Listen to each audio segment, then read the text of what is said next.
Hi viewers, hope you are doing well. Today I am with Mr. Muhammad Hanif.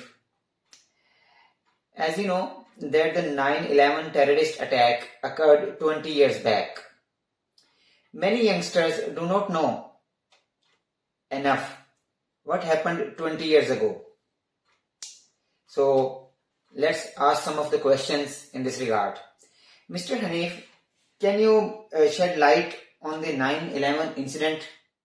On 9/11, the Pentagon and New York City were attacked. On 9/11, airline hijackings and suicide bombings took place on American soil. On 9/11, the deadliest attack on America took place.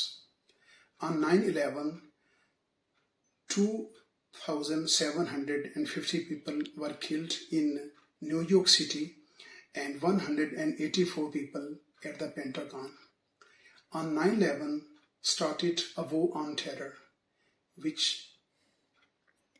has been in progress, which has been underway. Thank you very much for your answer. Dear viewers, the 9/11 terrorist attack shook America and the whole world. It also altered the lives of American Muslims.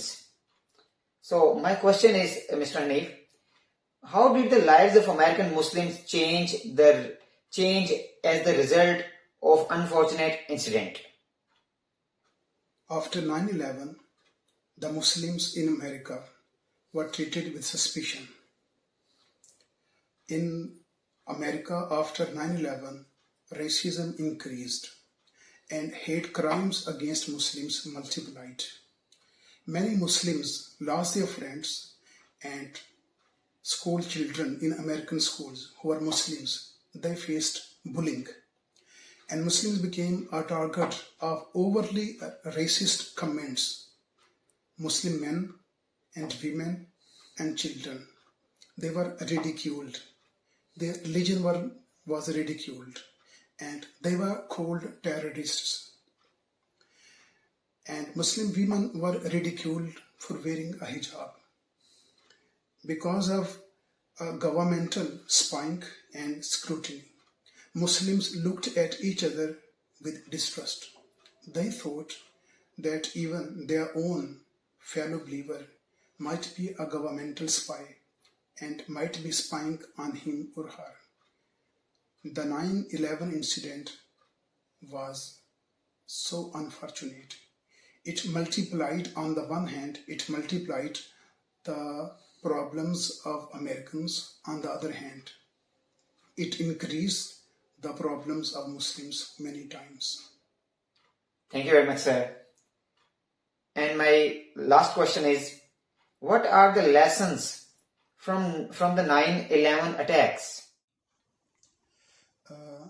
What lessons we can derive from the 9/11 incident?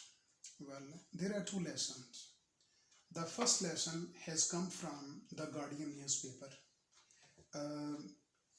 on 10 September 2021. According to that newspaper, peace is impossible if we don't talk to our enemies. And we should have engaged with the Taliban 20 years ago. I have quoted these lines from the Guardian newspaper without interpreting them. They are very much clear. It is the first lesson. And the second lesson is, well, whenever a Muslim commits an act of terrorism, it is said that a Muslim terrorist committed this or that act of terrorism. Well, the Muslims resent the label of, Muslim terrorist.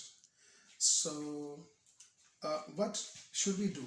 What should the media do?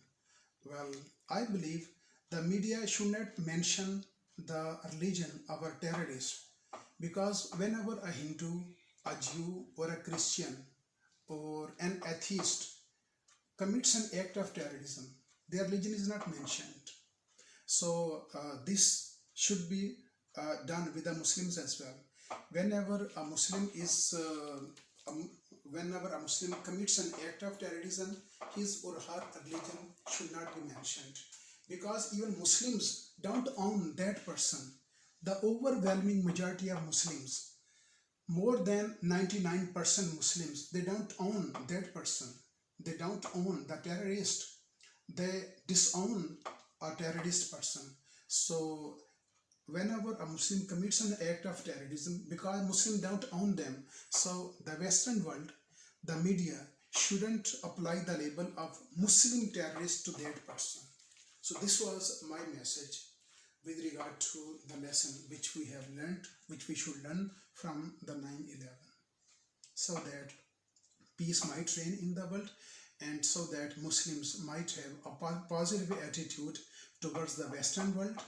Dear viewers, thank you very much for your time, and we will again come to you with a new topic. Thank you very much.